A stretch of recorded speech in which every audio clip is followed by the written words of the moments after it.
It's a very good afternoon to us. We have David Coates back with us today, out and about at local footy, I believe. I am. I'm actually at Ainsley Park in Croydon, watching East Ringwood's currently under 10s, I think, and then my nephew plays in the next game, the under 11s. So glorious day to be out and about. A bit better than last night, but it does coincide my return with being 6-0. So yeah, maybe I should have stayed off for a bit longer. I'm waiting for a spider monkey to jump on your shoulder there, Coutta. You look like you're at the zoo. Oh, mate, it's they are sloths. Is this the natural habitat of a sloth? If so, I'm right there. All right, let's get down to sport. Round 7 in NRL, Paul, and how about Cronulla, given that they were beaten by the winless Bulldogs, who had a points difference before yesterday of minus 152. I think, though, you should be celebrating, Professor. It was a fantastic win. And I've got to say this, I always try and focus on the positives. Trent Barrett, emotional after the game. He was crying and he said it's the best game he's ever been involved in as a player or a coach. And we're talking about hundreds of games there. So I think you really should focus on exactly how good the Dogs were. They're getting Matt Burton next year from the Panthers and Josh Addo-Carr from the Storm. The Sharks were pretty bad, but I think a large part of it is they were probably reeling from the fact that their halfback, Chad Townsend, and it's happening a lot in my game, that he's taken up a 3-year deal at the Cowboys, which shocked everyone.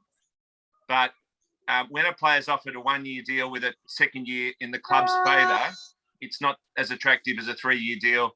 He's got 3 young kids, and that would have knocked them for 6, the Sharks. So I think they were reeling from that news, but nothing to take away from the Dogs. They were very impressive, and you should be very proud, Professor, with that effort. Paul, I did watch the game, I think about 20 minutes into the second half, and the Bulldogs played with energy. And you can't tell me sport is not about what's between the ears. It's about effort and the like. The first half from the Bulldogs was nearly perfect, and they could have had more tries as well. There are a couple disallowed by the bunker, which is the bunker still doesn't work properly. But anyway, but they're not that bad though, are they? They're not. The Bulldogs aren't that bad. No, they played well. The Sharks had more appeals knocked back though than Ivan Milat when he was alive. They appealed for about 7 tries, the Sharks, so they could have got there, but it was a brilliant Dogs effort. And you missed the show, Coutta, when I said that the Cowboys were going to win for Michael Morgan at $4.50, and they duly saluted. It is a game between the ears, and as I said, the Sharks would have been a bit flat from that. I can tell you who wasn't flat with the Eels. They absolutely pounded the Broncos in Darwin. My wife's cousin does a very good mud crab up there for 12 minutes, where you have the mud crab steaming on the wok for 12 minutes. The Broncos were on the wok for 80 minutes, absolutely pounded by the Eels. And I think we can identify the second best buy of the season after Benji Marshall. The Eels have a guy, Bryce Cartwright, who was in absolutely everything. He was that great value. I was expecting him to appear in the next Audi catalogue. He was unbelievable, Bryce Cartwright. So he was a great pickup. Those Eels are rising very quickly. The Broncos have had their worst start, 2-month start in their 20 or 30-year existence. So this is the richest club in the game, and they are rocketing towards a wooden spoon at the Broncos, given that the Dogs have lifted off the bottom of the pack. So disgusting from the Broncos, and I don't know what they're going to do. Kevin Walters looks like a dead man walking already. He was supposed to be the favourite club son who was going to come in and be resurrect the place. Didn't work at all. The most entertaining game, though, we'll see all year was the Titans and the Rabbitohs. My bunnies, again, Benji, we've been talking about him every week. Freakishly good. Absolutely amazing. He was playing like he has 15 years ago. So someone's rejuvenated Benji. It's quite interesting that there's so many clubs looking for a halfback. No one wanted Benji. Wayne Bennett decided to give him one last chance, and he could propel us to a premiership at the Rabbitohs. That good. Paul, isn't it the fact that with Benji, that they say that the negatives far outweigh the positives with regards to his tackling, and that they run people straight through him. But the other night you watch him, and he scored to himself and then orchestrated, I think, another 2 or 3. And there's the best part of 30 points that he's been involved in. You can't laugh at that. I wasn't laughing. He's the best buy since Apple shares in 2010. He's absolutely amazing, Benji. Those Titans, though, you've got to remember they were off to a massive lead.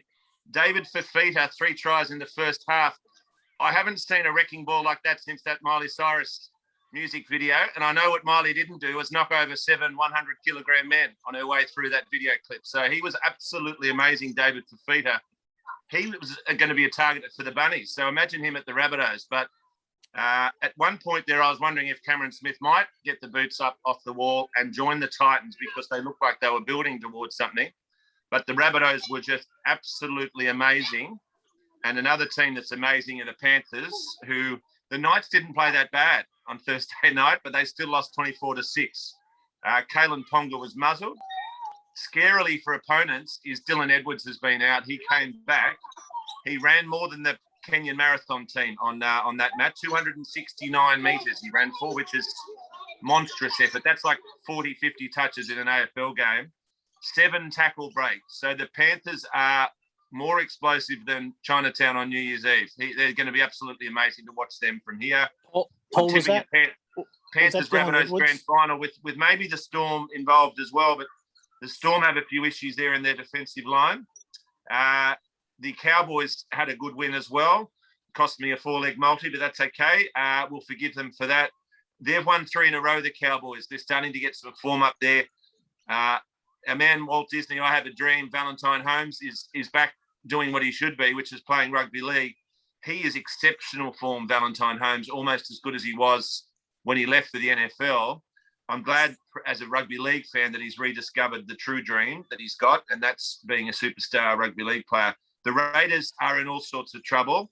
They are reeling, and Ricky Stewart's head's about to explode. So I'm worried about the Raiders, where they're headed from here. 3 big games coming up today. We love Anzac Day for the footy. We've got the Storm and the Warriors. That's as Anzac as you get, an Australian and a New Zealand team. Unfortunately, the Warriors haven't won since 2014. Can't see them doing that today, even though the Storm are resting Pappenhausen. But it will be a great game, and I'm sure the Warriors will have their haka and they'll put on a great show for those, might include me, down there at Storm headquarters today. The Roosters have a lot of injuries. They've lost Keary, they've lost Friend, Cordner's out. That's why they're $1.50. I think the Dragons will win today. And you missed out on this last week, Coutta, but you have a bet on the show. Don't be a nufty, back Dufty to score a try at any time. $2.60 today. And that's Ned Kelly stuff again. He is on fire. He's almost playing as well as Pappenhausen. Get your super out and get on Matt Duffy to score a try at $2.60. The other game Professor will ask me about is the Tigers and Manly. Good to see Manly back, Professor, for your connections. I just think that halves combination of Kieran Ferran and Daly Cherry Evans will be too strong for the Tigers today. So they're my tips for today's matches. So, Paul, can I just ask about you mentioned the Anzac Day game. What's the league doing with Anzac Day? I mean, obviously the AFL is huge about the Anzac Day thing. What's the league do? Well, I will say I have a mate who played high-level rugby union visit one year, and we went to the Anzac Day clash at the MCG.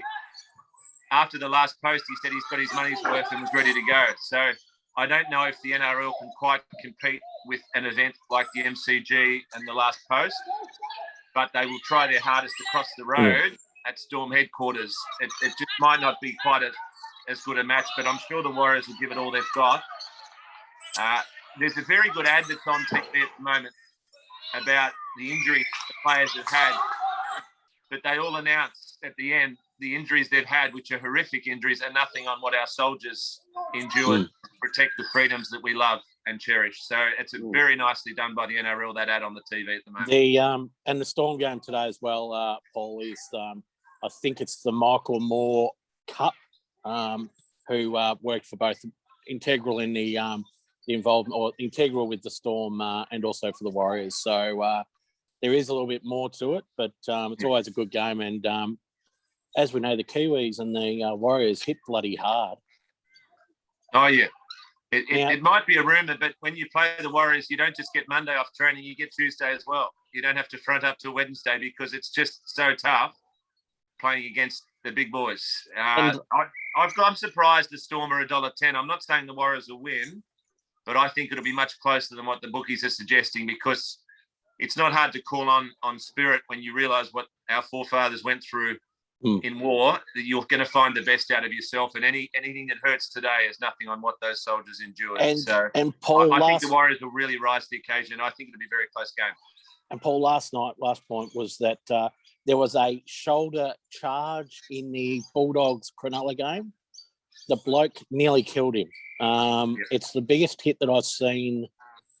You'll come up with an analogy, so I don't have to worry about it. But it's seriously one of the biggest hits you've seen, and it took about 3 tackles before he was penalised. And the guy that got hit tried, and we talk about concussion and the like, the bloke that got hit tried staying out there and tried shooing away the trainer.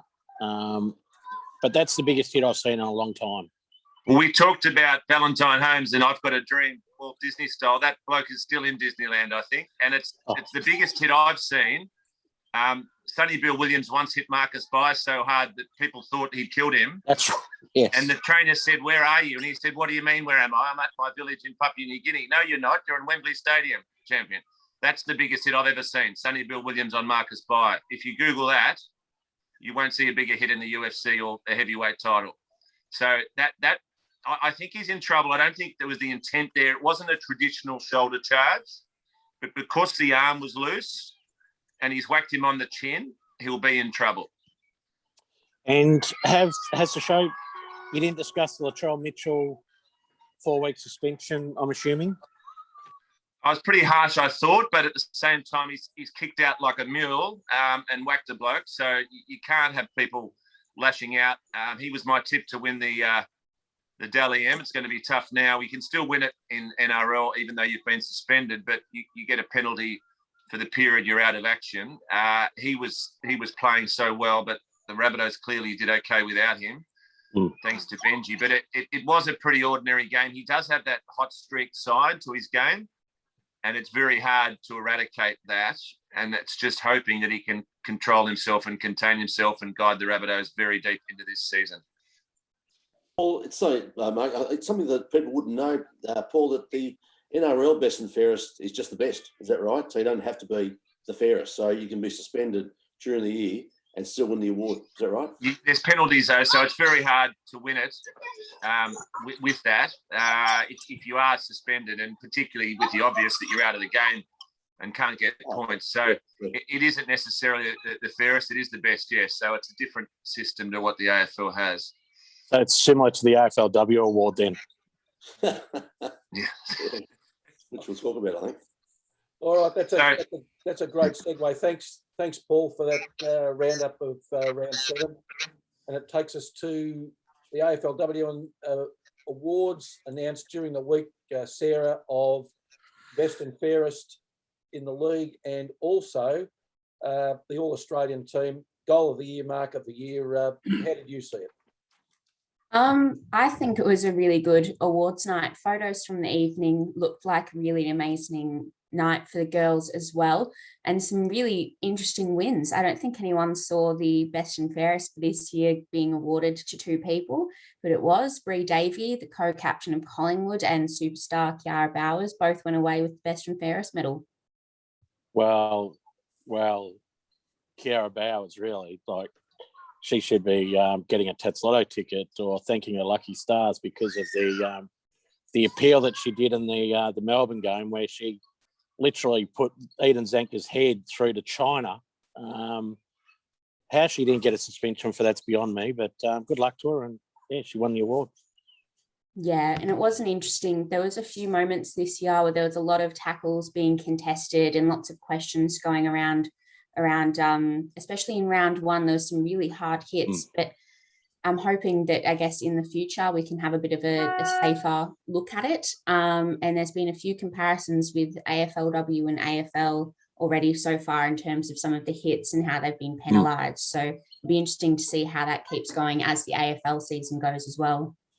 So with the awards there, I think we mentioned it there, is that they're actually not named after anyone. And I would have thought that we're now at a stage where we do have people that we could be naming the awards after. And one that's received a bit of press over the last fortnight is Debbie Lee, who was a pioneer when it comes to women's football. Would have thought she's probably a perfect person to name a medal after. So, yeah, surely we're at a stage now where we should be doing it. You would definitely think so. After the competition's now 5 years old, we're starting to get to the point where they've established a bit of history.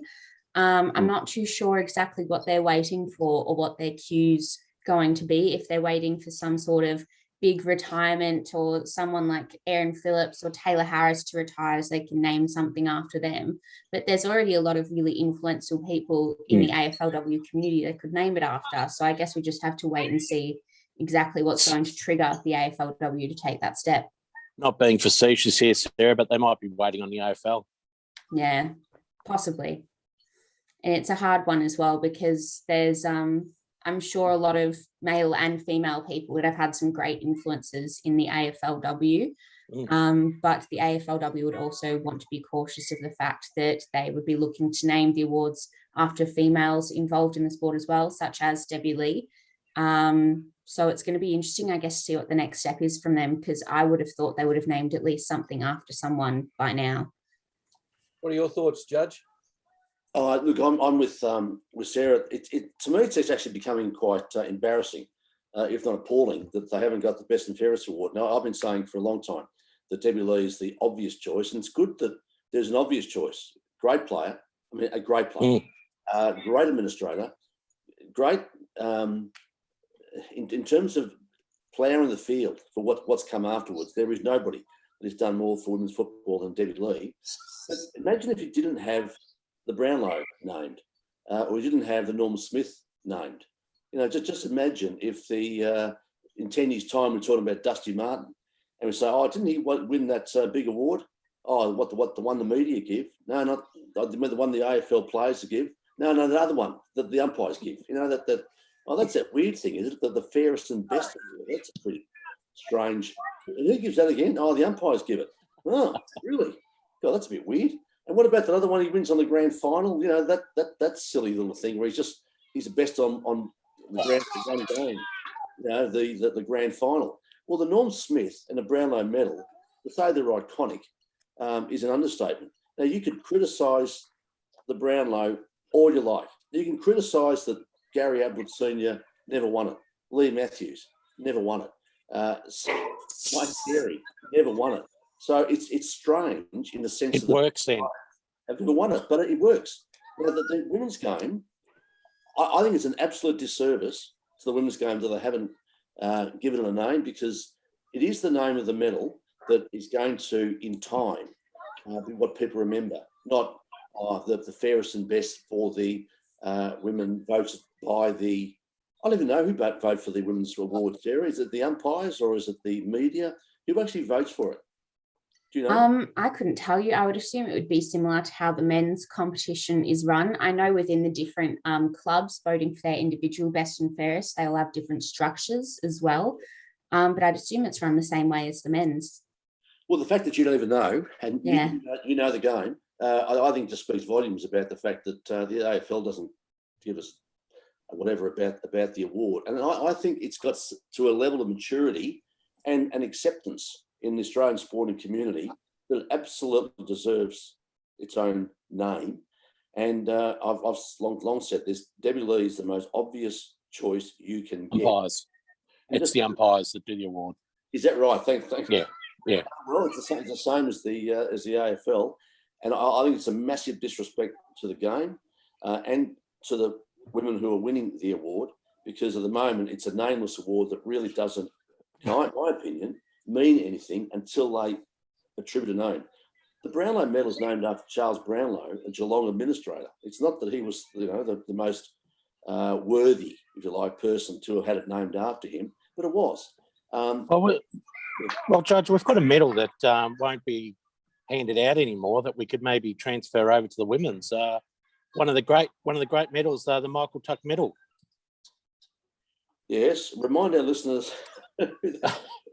So I'm not sure who Michael Tuck presented it one night and said that congratulations to whoever it was for winning the Norm Smith. But the Michael Tuck medals for the best on ground in the night grand final. So I'm not sure that will ever be handed out. So there's a medal we could maybe hand out. We could recommission it to the Oh, shit. But no one is going to challenge that as being a most worthy recipient of the award. In fact, I'd say that women's football wouldn't be women's football as it is today without Debbie Lee. well, she was the one that drove the exhibition matches that originated before before AFLW started, which was Melbourne and the Bulldogs. And I think, was it, Sarah, 2 or 3 years of that? Was it? Yeah, it was a few years of those as well, and they were played before men's matches, really big spectacles to show off some of the rising talent in the AFLW. And it was all pushed by Debbie Lee, someone that definitely deserves, I think, if anyone was going to name an award after someone, the first person that would pop into your head would be Debbie Lee. But as I said before, I don't know what's going to trigger the AFLW to actually think about doing something. Well, I think Nicole Livingston should come out and actually talk about it, Sarah. I think it's 5 years ago. Time's passed. Yeah. But it should have been done by now. No, it's going to be interesting because it's become now that I can't, you couldn't think of really anyone else you want to name anything after right now. And now that we've waited 5 years, it's a question of, who are they going to name it after if it's not already someone who has had that influence over the game? Are they waiting for someone to do something and then they're just going to throw a medal at them and say, yep, this one's named after you?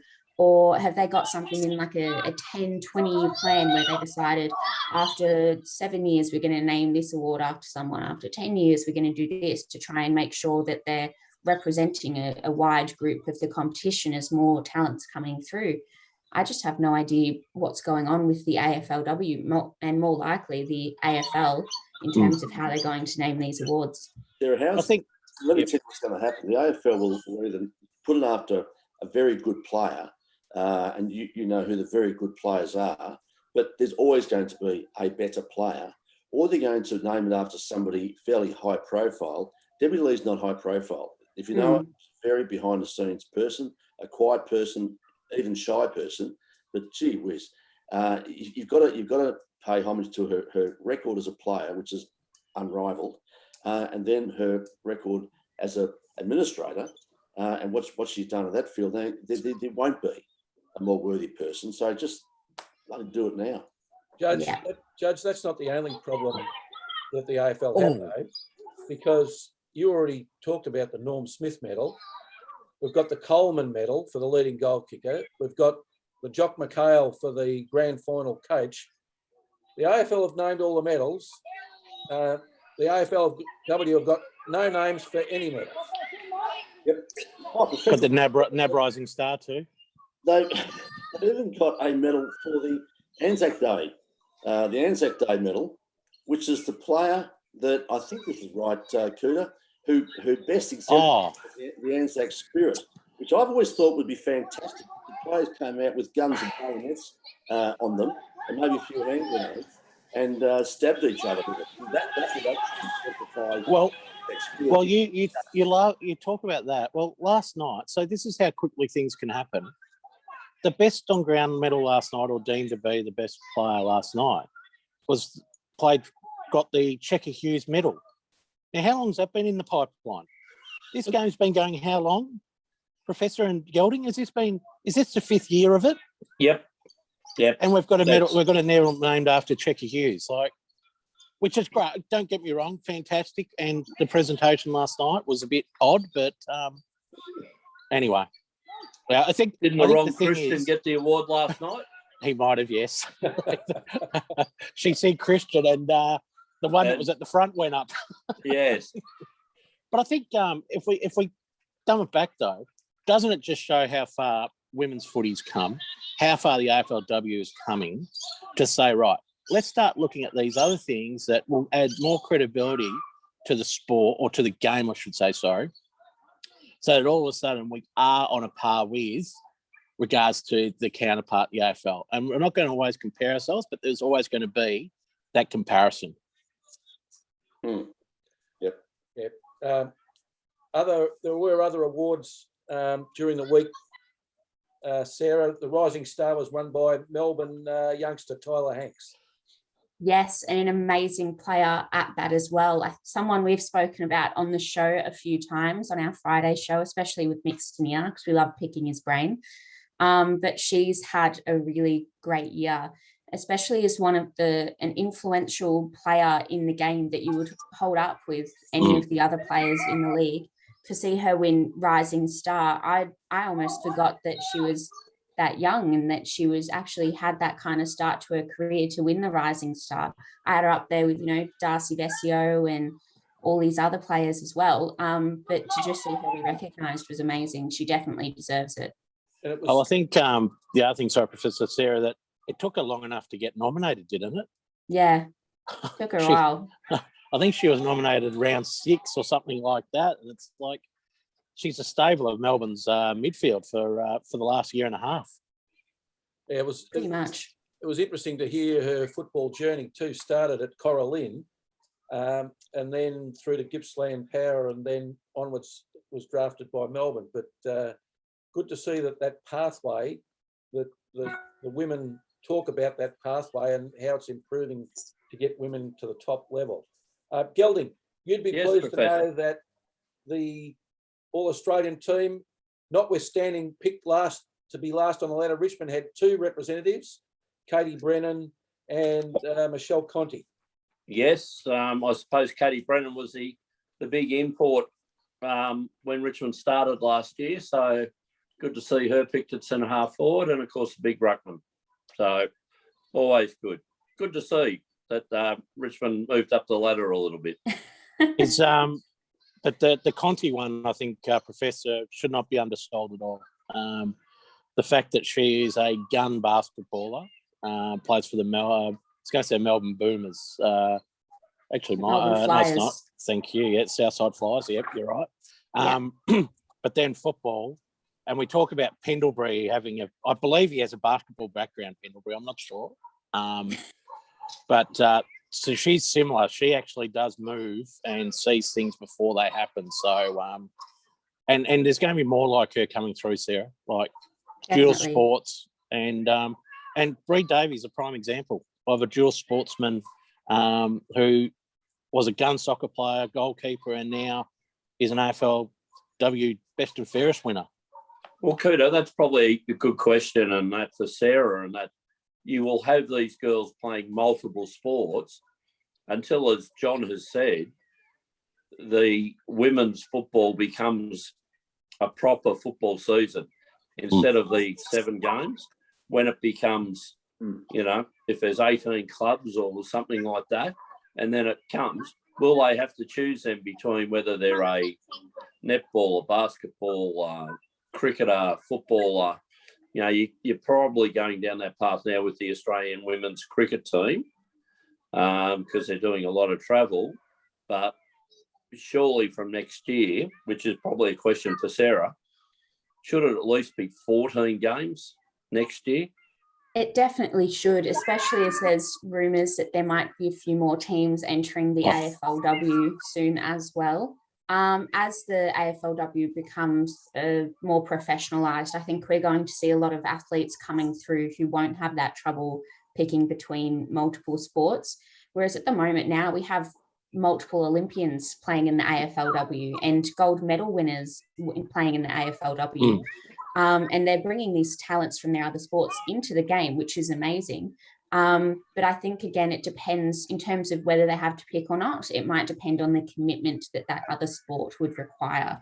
I know a lot of girls that were playing AFLW and in the Big Bash League, the WBBL as well, they had to choose between one or the other because there were some girls that were training to do the other, but they're already playing in one, working their way up there.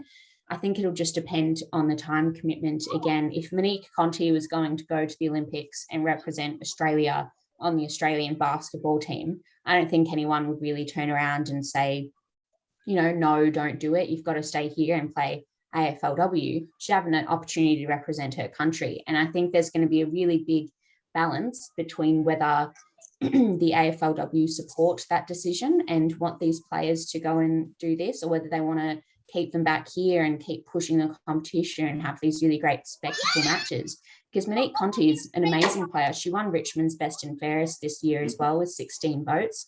And her talent, it just keeps growing. She's still under 22. She made the under 22 side as well. She's got years on her left still. And we're seeing her now winning club Best and Fairest. It means we've got ages just to keep watching her grow and keep getting better. And whether she might have to go and commit to another sport, she's managed to balance them both really well so far. I think we're just going to have to see, as in more players come through, time commitments will be focused on the AFLW. But the players that we have now, they're just going to have to see how well they can balance their commitments between sports. Yeah, to take Coutta's point, after 5 years now of the AFLW, is it becoming fairly clear that a lot of the girls they cross sports? Is it becoming fairly clear that the sport that's most likely to be beneficial to AFL is basketball?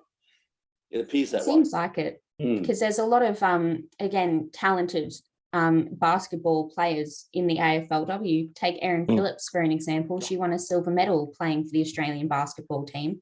And she represented Australia in the basketball, I think it was twice, but still it's some really amazing things. And as we said, I've never heard anyone speak about Scott Pendlebury's background, said I never. But the basketball background in players just seems to be something that's really pushing the game, both in the AFLW and with Scott Pendlebury. I can confirm Couta's view on that. Scott Pendlebury was an excellent junior basketballer representing Victoria and all that in the under 16s, and could have gone on maybe to the Australian League, but chose football. Interesting. So he was a basketballer. Okay, I didn't. Was a basketballer, didn't know but that. was a footballer as well. Was a junior footballer as well, and supported Melbourne as well. So he should be playing for Melbourne. But could you? Here's something for you, though, Sarah. In that great Melbourne side, Coutta, would he? I don't know that. So here's a question for you, though, Sarah. Could you imagine Lauren Jackson playing AFLW? The greatest Australian basketballer of all time playing AFLW. It'd be insane. It would be, wouldn't it? Even just her height in the game as well would just have this massive impact on whoever she was playing with. And it'd be amazing to see. There's so many athletes, if you could pinch them from other sports and just drop them in and see how they went, you'd bloody love it. If it's like a worldwide fantasy football where you're just grabbing whoever you like, you're like, yeah, you'll do all right here, we'll grab you, we'll put you there and all that other stuff. It's like people were joking about what would happen if Ash Barty wanted to play for Richmond. Like, how would she go? Would she want to go and play for Richmond? Things like that. I mean, Lauren Jackson would be amazing, obviously, but there's so many other athletes that if you just dropped them into the game, they would fit in very well, I think. Have you seen Ash kick the footy? No, I haven't. She'd get a game for most teams. Yeah. But then again, as you can see, someone like Ash Barty, played in the Big Bash, Women's Big Bash League. So, just the natural sportswoman. Transferable skills, Gelding. Yes. Exactly. No, just good players, Professor. Before we leave AFLW, Sarah, any surprises for you of people left out of the All-Australian team? Not particularly. I know that when we were picking our own All-Australian teams, we had a few misses here and there. We weren't always on the same wavelength, but it was a lot of players that I think deserved to be put up in there. There was some really interesting names, especially. I haven't had the opportunity to have a really detailed look and be able to find out who's missed out. But when I was reading through the list, I didn't see anyone that I didn't think belonged there. Well, I've got one. One? And I'm trying to suggest this without seeming to be parochial, Coutta, but I can't understand how Lauren Pearce didn't make that side. The rise of Melbourne was on the back of her, but also in Zanka. But Lauren Pearce plays as a midfielder. She is, again, ex-basketballer, But yeah, I was surprised with that one. But who actually did get the ruck position in the end? Question without notice. Good one, no, David. I've got it. Hopefully it wasn't Emma King from North Melbourne. Moody from Carlton. Yeah. Okay. Okay. And probably the only other one did make the team, but on the interchange. How didn't Karen Paxman make the starting lineup? Really? No idea. It's her 5th All-Australian in a row, so still really great effort, but you definitely think she was a starting player at the least. Great that she made the team. She can keep that record going. But yeah, very, very interesting decision. Isn't she an interesting one though, Professor? Isn't she an interesting person though, that prior to this year, how much media would she have done?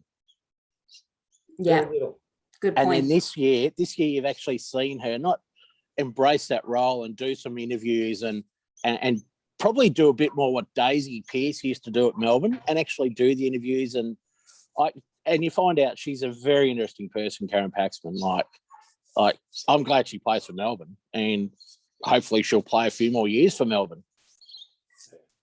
All right. Well, just imagine if AFLW had more than 9 rounds. There'd be much more to talk about, wouldn't there? Definitely.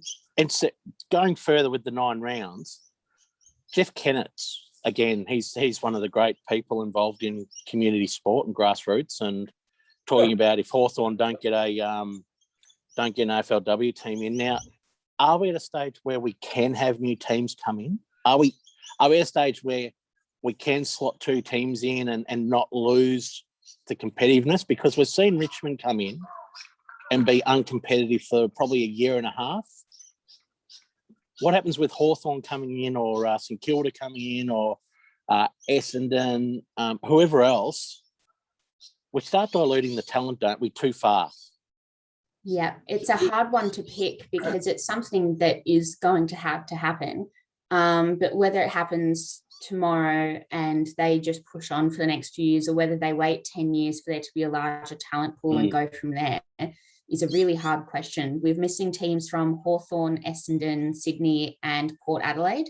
So we're waiting on those 4 teams to field AFLW teams, and they all seem genuinely invested in it. Sydney's changed their song to be more inclusive of both sides. Hawthorn's been doing a lot of efforts getting Beck Goddard as their VFLW coach. They're building that pathway for her to become the AFLW coach. It's just going to, I guess, have to decide on where the AFLW sits. Do they want to, in kind of brazen terms, they just want to get it out of the way, get all of these teams in so the league can start building as a unit and push together? Or do they want to wait so the talent pool's a bit bigger and they're not diluting the talent pool too much and having the same incident that happened when Richmond fielded their team and there were players from Bulldogs going here, or when North Melbourne was losing players in 2018 as well? I don't think anyone's going to be happy about it. But there's a lot of people that want it, a lot of people that don't. Otherwise, I don't really see a way everyone's going to be happy no matter when it happens. If it happens tomorrow, in 10 years, it's going to be hard. Because of the view, like you're saying, that it's going to dilute the talent pool. But I've now changed my view about that. It's sort of the drawbridge factor. Well, we're in now, and so we'll put the drawbridge and we'll keep it to the number that we want. We won't allow any teams in until the talent pool gets bigger. Okay. I think that argument just doesn't stand up. There are so many women, girls, wanting to come into to play the game that talent pool will expand. Absolutely. It'll best expand when there are more clubs available to them to be able to play into. So I've gone off the original view, and I think that there should be 18 teams. All right. European Super League, Judge, you and I had a bit of a chat about it during the week. A £4.5 billion scheme to get 12 of Europe's best soccer clubs together had a shorter span than Mal Meninga's political career. Yeah, it really was a WTF moment, Professor. I mean, like, it came out of the blue. It sort of was in the ether for about, 2 days, 3 days maybe, and then it all disappeared. It is the shortest lived, as you say, the shortest lived things to Mal Meninga's political career. And it's really raised some questions. We've discussed previously on this show about the money involved in Premier League and the owners of Premier League teams. This is just a prime example of what they're in it for, isn't it? It is, Coutta, and it's the Premier League itself. I mean, as much as people are saying this is outrageous, it's all to do with hubris, it's all to do with money. Well, that was what the EPL was all about when it started 30 years ago, whatever it was. It was all about the money, bugger the supporters. We'll be all privately owned. Us billionaires will get together and have our own little club.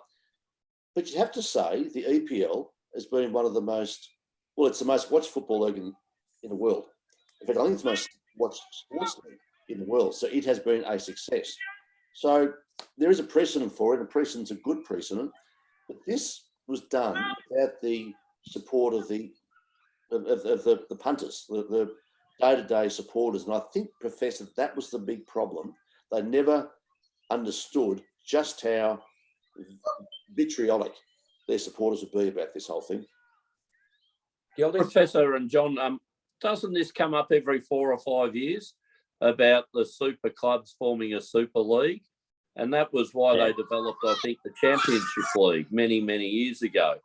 So, where the super clubs can have a international competition as well in Europe rather than just playing in their individual countries. So it's something that comes up fairly regularly. This bid was backed by JP Morgan Bank or something, wasn't it? Or the investment group. Yep.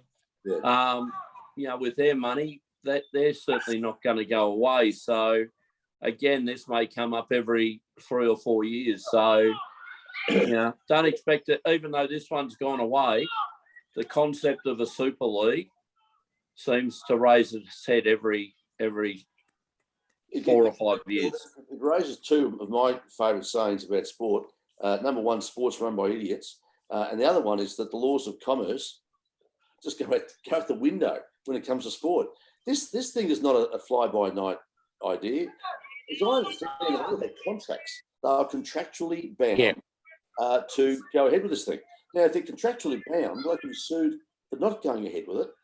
These guys aren't here to muck around. And after 3 days, they said, oh, actually, that was a pretty silly idea. But you look at the literally billions of dollars tied up. No other contracts in the world are so ephemeral. They're here today, gone tomorrow, we'll have a 3-day contract. It never exists anywhere else in the world, but sport is they just forgot to listen to the supporters. Judge, did you see LeBron James put a tweet out about this and said smart or something like that? Now, he's a part owner of Liverpool. Yes, yeah. Like, so what's his involvement? It's just like literally just put money in and that's it. Like, I don't know. We've talked about it. Everyone's talking about it, so it's good publicity for X amount of billion. But you think the Premier League is still, like, you look at promotion relegation is still one of the greatest things alive in that sport, isn't it? Like the Wembley, and you have to watch Sunderland Till I Die or whatever the show is about promotion and relegation and what it means to supporter base, and ignore the money side of it because we know what that is. But to those supporters, it's everything. And they've misread the room as usual. Gelding, I put it in. Is it the Everest, that big horse race? Yep. Blue, and it's all about money. Is that a similar kind of thing where it's just really it's quite crass? It's got no history.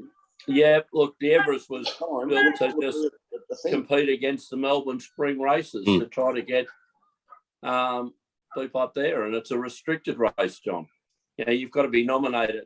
You've got to buy a slot, or you've got to be picked by a slot holder. So, not every horse can enter the Everest. So, look, it's a closed shop for $15 million race. So, of which it's the slot holders pay something like $3 million for a slot. It's also the Djokovic, so-called rival tour on tennis. There's always discussion about golf. being reorganised. But ultimately, it comes down to money with these things.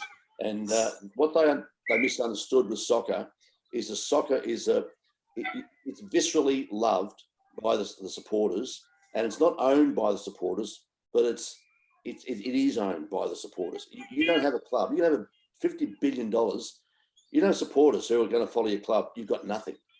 Whereas I don't think there's any other sport that is so owned in a non-financial sense that soccer is. Yeah. And the investment, and this is the thing, right, is that you talk about the investment that the fans put into the club. Without them, they're nothing. They are nothing. Yep. And as I say, Coutta, you can have all the buildings you like, but and start your own soccer club and say, oh, here's $10 billion. I'll start my own soccer club. Yeah. Supporters, you've got nothing. No. You've just got a lot of money. Well, it's the fact that people power actually acted against the formation of the league. I think that's right, Professor. They talk about Boris Johnson against it and Prince William, and people might be surprised that the Football Association in England.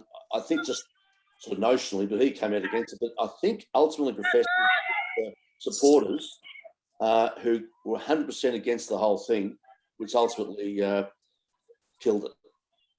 Well, it certainly spooked the owners because Manchester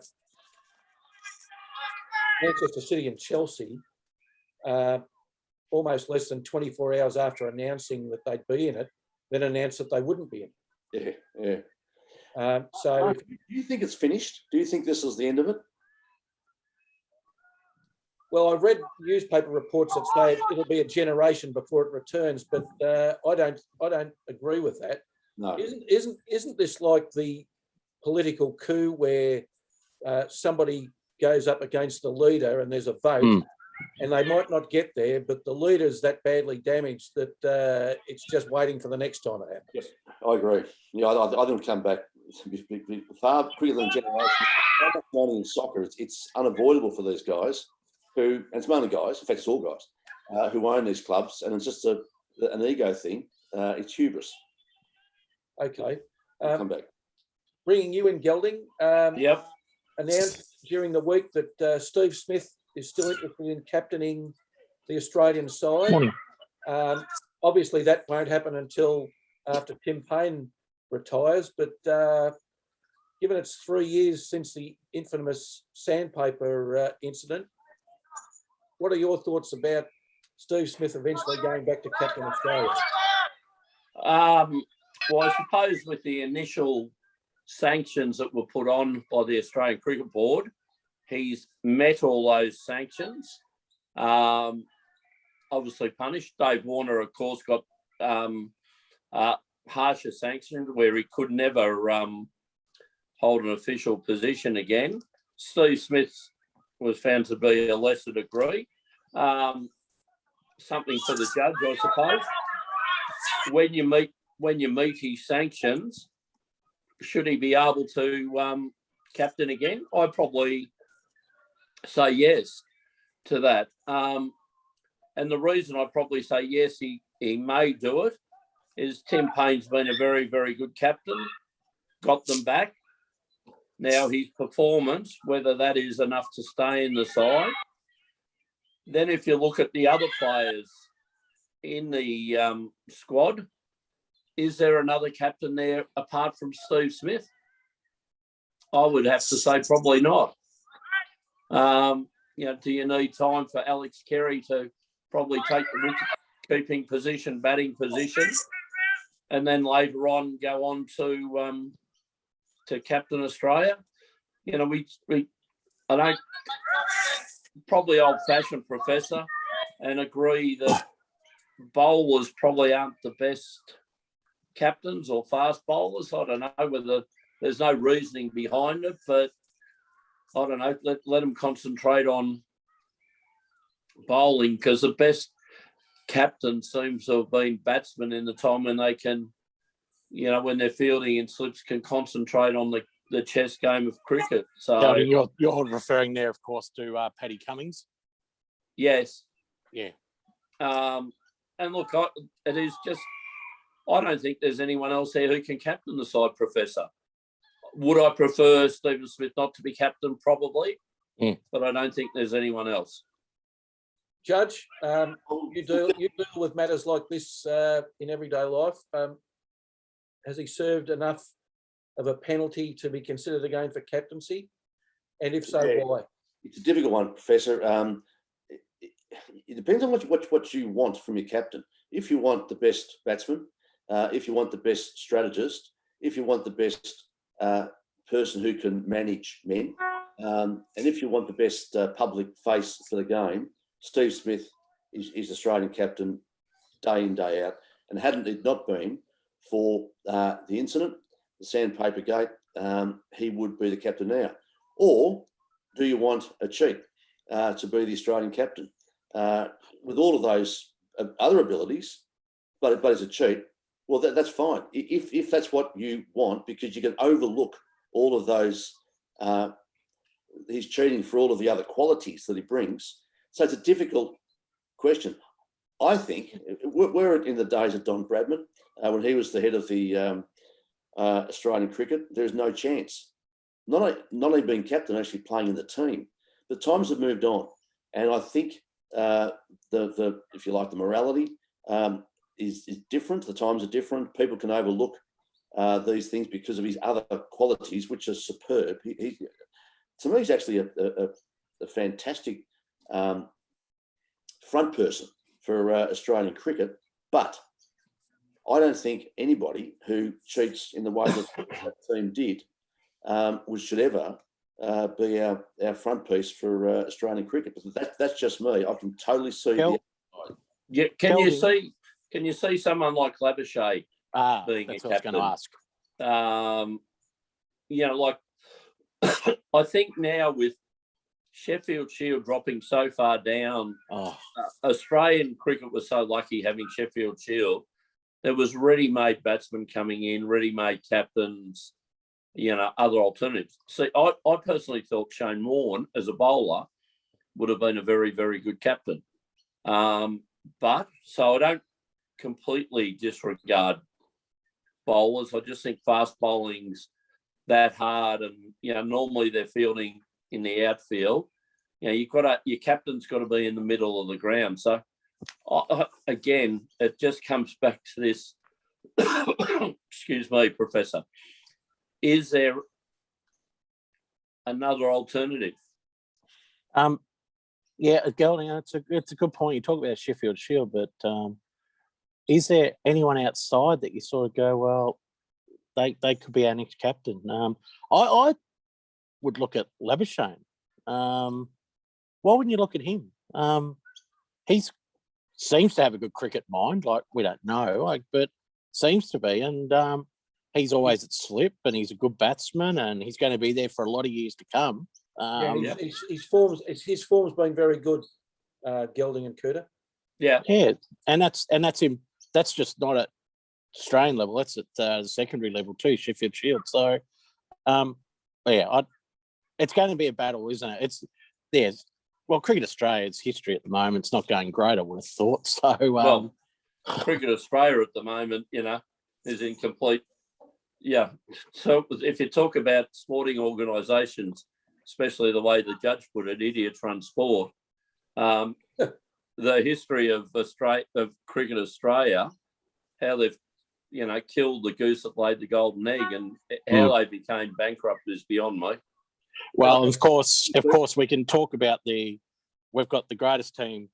We've got probably the greatest women's team in the world at the moment running around in the cricket, being the female.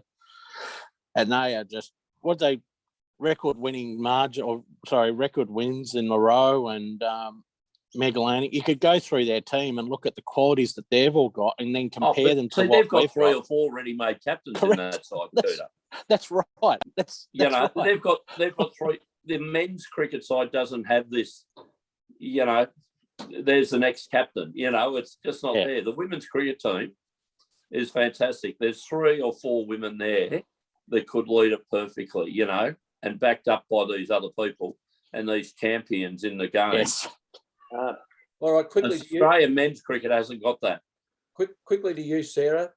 Where do you stand on Steve Smith getting another chance as captain? I think definitely in terms of punishment, he's served his time that was sanctioned to him. But the reputation Australia has as a team has already been quite diminished amongst other cricket teams around the world as well. My biggest concern would be if we appointed Steve Smith, how would the rest of the world react to that? And especially PR-wise, which I know isn't what's best for the team. How are they going to react to it? Because they look at Steve Smith and they think he's a cheater and they associate him with the Australian team and they think that they're all cheaters. I think that there's some really good, I guess, opportunities. Labuschagne would be a great opportunity to have another captain in there as well. And it's hard because there aren't many names that immediately spring to mind that you would put into that role. I don't think Steve Smith is the best appointment, especially in terms of keeping a face for Australia and trying to move on from that incident.